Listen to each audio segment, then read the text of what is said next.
Emotional moments in Fort Smith last night. Pilots lit the first candles at a vigil for the 6 people who died in a plane crash on Tuesday.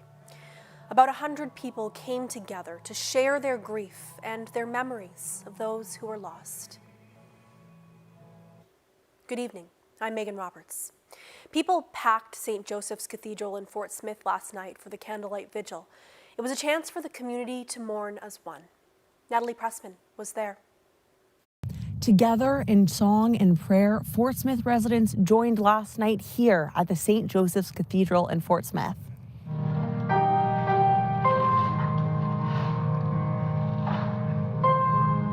There was crying, but also laughter as attendees comforted one another with hugs and tried to lighten the emotional load with little jokes. Leaders in the community addressed the group. We talk about sorrow, we talk about healing. We as a community, as you can see, we care for each other in this town. And we want to show our support to the families for the loss of their loved ones that was taken so suddenly. This whole community feels it. I'm just lost for words the last couple of days here. I can't believe that our town was hit with this tragic event. Pilots at Northwestern Air Lease, the airline that lost 2 flight crew in the crash, walked up the church aisles lighting attendees candles. Rachel Paddock was among those attending the vigil. She says it's important to gather during difficult times. It's rocked this entire community, and there's no denying that. And I think people just need an outlet to be able to get together and just talk, just to share, be able to feel comfortable to just voice whatever they're feeling and to do so in a safe space. Several of last night's speakers encouraged community members to lean on each other, use the additional support services available in the community, and reminded people that everyone grieves in their own ways. Natalie Pressman, CBC News, Fort Smith. The Transportation Safety Board released photos of the deadly Fort Smith crash late this afternoon. A warning, the images may be distressing for some of our viewers. The photos show the magnitude of the impact. The aircraft is completely destroyed. The TSB says it erupted into flames when it collided with the terrain. It happened shortly after takeoff. The wreckage is now sitting in the forest just over a kilometer west of Fort Smith. The TSB says it's examining the wreckage and interviewing witnesses. If you need help during this time, there are several resources available. If you're from Fort Smith, the Northwest Territories Health and Social Services Authority says you should call the Community Counseling Program first. After hours, you can reach out to the Fort Smith Emergency Department to talk to an on-call counselor. You can also call the NWT helpline at 811.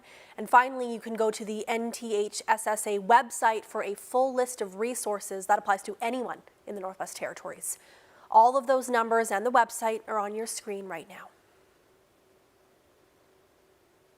An Iqaluit elder wants daily purchasing limits of beer and wine to be reduced, and he's urging City Council to push the territory to make the change.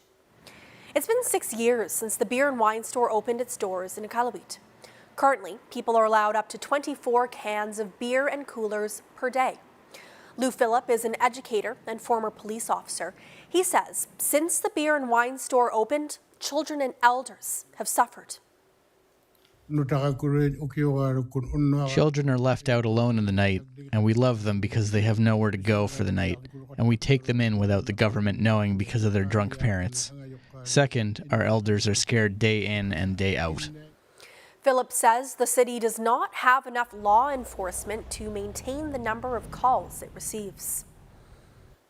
Veteran Nunavut politician Jack Anawak was due in court today to face impaired driving charges. He wasn't present, but his lawyer was there on his behalf. Anawak was arrested in November at the scene of a motor vehicle collision in Iqaluit. He was then charged with driving under the influence of alcohol. His defense lawyer spoke on his behalf today.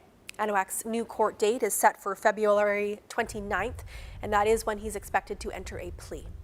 This is not the first time Anouak has been charged with impaired driving. In 2018, he was sentenced to 30 days in jail for impaired driving. He was convicted on a similar charge in 2013.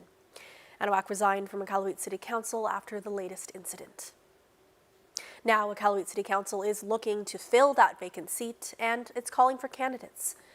When Anouak stepped down, it was less than a month after he'd been sworn in. Iqaluit residents can apply for the seat until February 5th. Candidates will be called to council on February 15th to present their applications. A new warming centre for the vulnerable population has opened its doors in Whitehorse. A section of the former High Country Inn has been transformed to welcome 20 people at a time. People can stop by, warm up, and grab some food before heading out. The initiative is a collaboration between the Safe at Home Society and the Yukon government. So if you want to access it, you can just come around the side here. And we did try our best to shovel.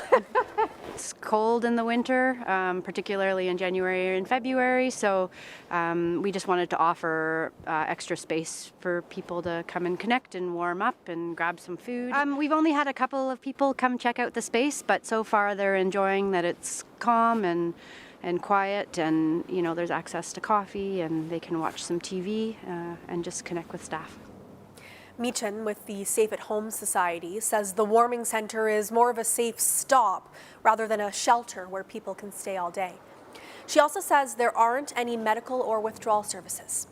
The warming centre can be accessed from 9 a.m. to 9 p.m. Thursday to Sunday.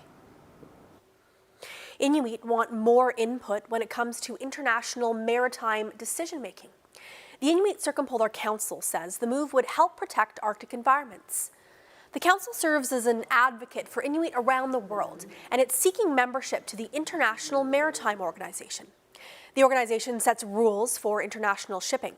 ICC says it's important that Inuit voices are heard, especially when decisions are made to protect land, water, and culture. The action plan that is being discussed this week be inclusive of Indigenous people, Inuit, and also take our knowledge into account. The ICC is aiming for permanent status with the International Maritime Organization by 2025. A carbon tax exemption for home heating oil is expected soon in the Northwest Territories. NWT Finance Minister Caroline Wozniak has said the newly elected MLAs are working on that right now. People in the NWT pay the highest power costs in the country and among the highest prices for heating fuel, gasoline, and diesel. Because of those high prices, people already had incentives to shift away from fossil fuels. That's according to Mark Hike with the Arctic Energy Alliance. He believes regardless of what happens with carbon pricing in the territory, people will continue to move away from fossil fuels. Well, I think it's important to start at kind of that higher level picture of the Northwest Territories greenhouse gas profile to start with. And it's important to understand that the vast majority of the greenhouse gas emissions emitted in the Northwest Territories come from industry and transportation. So things like space heating are a relatively small piece of the pie, as is diesel electricity generation. So it's always important to keep those things in mind as we're looking at what targets the territory is setting for itself in terms of GHG emission reductions. The volatility of energy prices, I think, almost to a degree negates kind of the impact on the cost of adding a carbon tax to heating fuel. So over the last several years, we've seen peaks and valleys in terms of the price of oil. Other forms of energy have also gone up. So I think there was probably a bit of a misstep on the federal government's part, quite frankly, in terms of starting to carve out exemptions.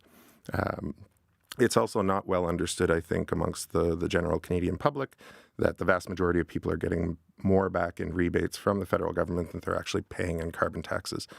However, those payments typically come out on a quarterly basis, so and it'll show up in your bank account with a weird direct deposit name to it that's not doesn't really tie you back to the purpose of that rebate.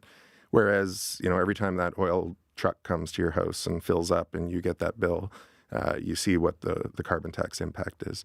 So I think, regardless of what happens with carbon pricing in the Northwest Territories, I expect that NWT residents will continue to try to reduce their greenhouse gas emissions, try to save costs on energy, and reduce their fossil fuel use. Alaska and Yukon representatives are in Whitehorse this week to discuss the 2023 salmon season on the Yukon River. The Yukon River panel meets twice a year. This meeting is a look back to the summer and fall, but as Jackie Hong reports, many at the meeting have the future on their minds. The season summaries came as a surprise to no one. With only roughly 58,500 Chinook entering the river, it was the second smallest run on record. The fall chum run was the fifth smallest in 50 years. It marked another year of missed conservation targets and yet another season of fishing closures. That's a tough situation because it directly affects our ability to support culture within our communities, connection to our land, learning about the land and the water and our relationship to that. The disastrous decline of salmon on the Yukon River has been a divisive topic at international tables. But this time, there was also a sense of unity and a mission. The time for action is now. It requires collective participation here, consistent dedication from all parties, and allocation of monetary resources. Together, we must work hard to restore our rivers, champion sustainable practices, and reinforce our unbreakable connection with the salmon.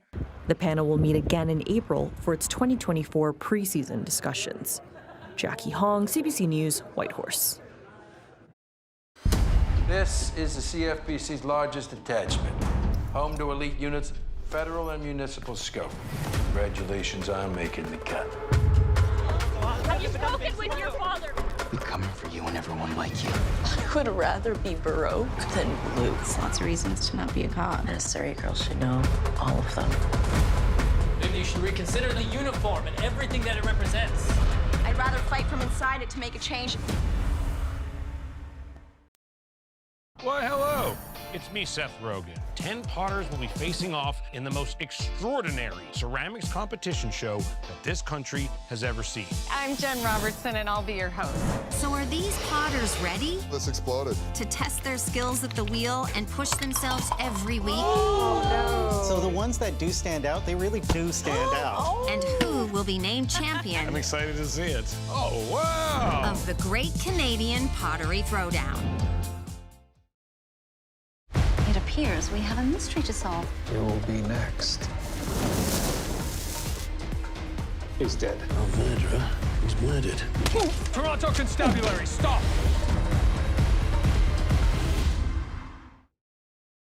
Here we go. Make it mini! I'm gonna push it. Let's go. My hands are shaking. This is all very overwhelming. Don't expect anything normal. I can't believe it. I'm here.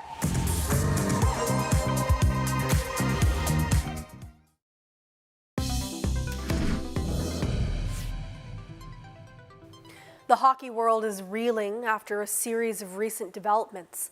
First, multiple NHL teams announced that some players were leaving indefinitely. Then, the Globe and Mail reported that 5 former World Juniors players were told to surrender themselves to police in London, Ontario, to face sexual assault charges. CBC News has not independently verified that reporting. Karen Pauls has the story. A proud moment when Canada won the 2018 World Junior Championships. But since then, revelations of a $3.5 million out-of-court settlement by Hockey Canada after a young woman alleged she was sexually assaulted by 8 members of that team.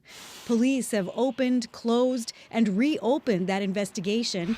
And now, the Globe and Mail is reporting that 5 players have been asked to surrender themselves to face sexual assault charges. CBC News has not independently verified the report. These are individuals who they know who they are, And the warrant's not going to go away. They're going to be arrested. Either they can walk into the police station and do that, or ultimately the police will come and find them. This former assistant Crown prosecutor, now a defense lawyer, is not connected to this case. And they'll be read their rights to counsel, given their caution, allowed the opportunity to speak with a lawyer, and then I would imagine released with a court date and some conditions at that point in time. 5 members of the 2018 World Junior team have taken leaves of absence from their professional teams in the last week, but no evidence has been made public linking them to any of the allegations, and the teams aren't saying much. We will respond appropriately when the outcomes of the investigations are made public.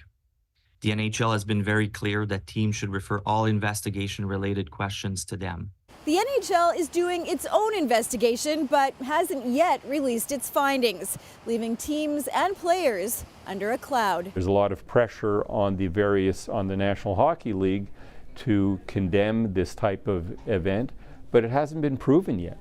And to a certain degree, they've been condemned. They are not playing hockey and won't be playing hockey until this case is resolved, and unless it's resolved in their favor. And that could be years. Karen Pauls, CBC News, Winnipeg. For the first time in Canada, a person with epilepsy has been implanted with an electronic device designed to help control seizures. Sick Kids Hospital in Toronto performed the procedure on a patient who is not responsive to drugs. Greg Ross reports. For the majority of people living with epilepsy, seizures are controlled by medication. Dr. Elizabeth Donner is the head of the Division of Neurology at Sick Kids Hospital. She says about 30% of people living with epilepsy are not responsive to drug treatment. For those people, epilepsy can be very disabling. Back in August, the Comprehensive Epilepsy Program at Sick Kids treated an 18-year-old patient who was non-responsive to medication with a surgery that has not yet been approved by Health Canada. It involves implanting a responsive neurostimulator in the patient's brain. RNS has been approved in the U.S. for some time, and there are quite a few centers that are implanting RNS devices into people with epilepsy living in the U.S. They were able to get approval from Health Canada to use this treatment. Dr. Donner says the RNS device detects brain rhythms in the area where the seizures are coming from. When that part of the brain has a seizure or has the pre-seizure rhythms that we know will lead to a seizure, the tiny computer will detect that and deliver a stimulus to stop the seizure from occurring. She says that patient who received RNS treatment in August is seeing improvement 6 months later. Over time, what we expect to see is a reduction in his seizures. So the pre-seizure rhythms will exist in the brain, the RNS device will deliver a stimulus, and the seizures will not occur. Earlier this month, the team at Sick Kids performed the same surgery on a second patient after once again getting approval from Health Canada. Greg Ross, CBC News, Toronto. A new study says parents should encourage their children to take risks. It says kids should engage in rough and tumble outdoor activities to help promote physical and mental health, and that parents should not be overly protective, even if that means breaking out the Band-Aids once in a while. Christine Birak explains. For parents, this advice may be eye-opening. After spending decades supervising and trying to protect kids from any and all injuries, the Canadian Pediatric Society is telling doctors one way of dealing with rising obesity, anxiety, and behavioral issues is to get kids back outside and let them take risks while they're playing, even if that means falling down, even if that means getting hurt. There is a balance between allowing kids to get out there, be autonomous, try new things, challenge themselves, and we know that there will be a risk of injury. So what is risky play? Experts say it's things like playing at heights. That means climbing, jumping, balancing, playing at speed, biking at high speeds, sliding and running. Now this one might irk some parents. Play involving tools, so supervised activities like using an axe, saw, or knife. So things like building a clubhouse or wood carving. Of course, this needs to be age appropriate, but the list also includes wrestling, play fighting, and allowing kids to explore. You know, this isn't about letting a child run into a busy street or play unsupervised near rough water. Those are hazards. She also points out there's a difference between risk and hazard. Risky play does not mean ignoring evidence-based safety measures like bike helmets, life jackets, and safety gates. It does not mean leaving kids unsupervised in potentially hazardous situations like busy roadways and rough waters. Doctors say this is about age-appropriate fun. It's a shift from helicopter parenting, right? And over-parenting and over-scheduling. So I think it's healthier for kids. It's better to build resilience, belief in themselves and their abilities. Experts say parents can also reframe the way they talk about risk with their kids. So next time you're at the playground, instead of saying, "Be careful, are you sure that's a good idea?" try saying, "Do you feel stable up there? What's your plan for getting down?" Experts insist instead of raising doubts and fears, parents can raise awareness and problem solve with their kids. Experts insist this isn't about moving away from safety. It's a shift towards making kids as safe as necessary. Christine Burak, CBC News, Toronto. A scuba diver recently witnessed a very rare sight just off Vancouver Island, a confrontation between a hungry seal and a giant Pacific octopus. Take a look. We decided to start heading back to shore, and then a seal just zipped by us. And we were like, oh, that's a pretty rare sight, right? We don't see seals quite often while we're scuba diving, so I used my light to sort of scan the horizon, and I saw this seal was sort of vertical, and it was kind of pulling at something off a rock.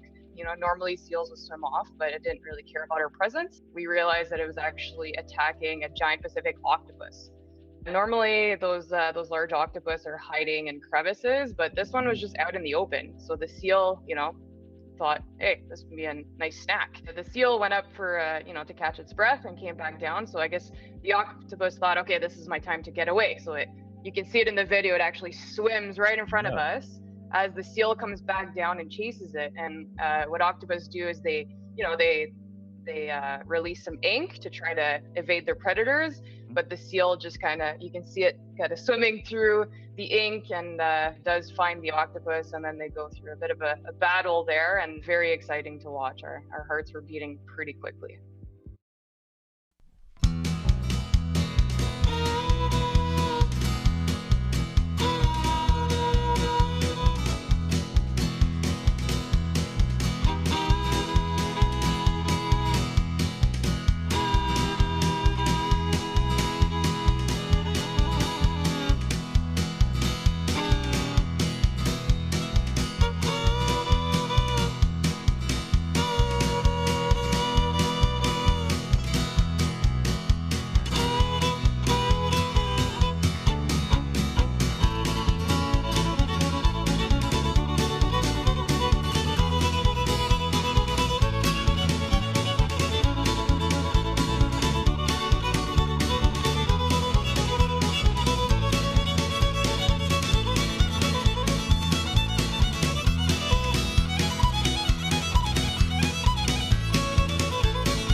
That is Northbeat for tonight. For news anytime, go to cbc.ca/north. We leave you with another look at the candlelight vigil in Fort Smith last night. Thank you for watching. I'm Megan Roberts.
What do I like? I like open fires, moonlit nights, chatty letters, rainy days. I like daydreaming. I love this colorful little island of ruby, emerald, and sapphire. Yet often my dark moods come. I'm possessed body and soul by this depression. They say women shouldn't write. Some days I almost give up. But I cannot contain my imagination. I made Anne real. I gave her my love of nature, my love of books, and my childhood dreams. My greatest happiness would be to climb the alpine path and write upon it a woman's humble name. Lucy Maud Montgomery battled depression, rejection, and sexism to become known around the world for Anne of Green Gables and 19 other novels.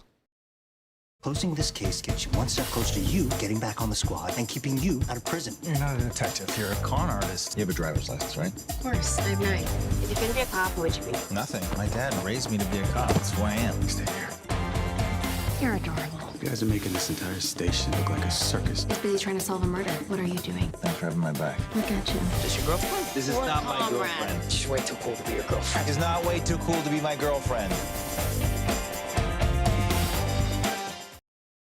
Knock, knock! Who's that? He's fired! I'm starting to think you don't know what a joke is. You're gonna eat nothing but raw spleen. Getting into peak physical shape is 50% training, 50% diet. Never occurred to me to bring lawn chairs out here. Never occurred to the Egyptians to build the pyramids until it did. Oh! Simpler times. Let's set you up with a lunch date. You're deaf? I don't know sign. This feels a little wrong. If accessibility is wrong, we don't want to be right. Spicy. Oh, do tell. Breaking news. The critics are talking. Oh, this is it. Imagine the Wonder Years if it were written by Gene Shepard. They twisted it all up. Well, you can't trust a newsman. Highly recommended. Onwards. Heartwarming. This doesn't mean I'm better than anyone here tonight. It just says it. 100% fresh. Well, I suppose we don't need to get rid of the cable right this second. Son of a Critch. You look like a cod gasping for air. We carry a world of information in our pockets because we want to know. Breaking news that shapes your world. All right. Reporting from the scene onto your screens. It goes on like this, and on and on and on and on. It's news you can trust, delivered when you want, where you want. On Canada's News app. Download the free CBC News app. Name something you see people do on TV that you secretly could do better. Host. I knew that was hard. Family Feud Canada. Watch free on CBC Gem. We want you to know that you can ask us anything. Need help with your Riz? You just made Riz uncool. There is something that's been bothering me. Are mutual funds or ETFs better for my long-term goals? Load weapon! Welcome to the show! Fire! Big, big, big, big! I'm from the Liberal Party, and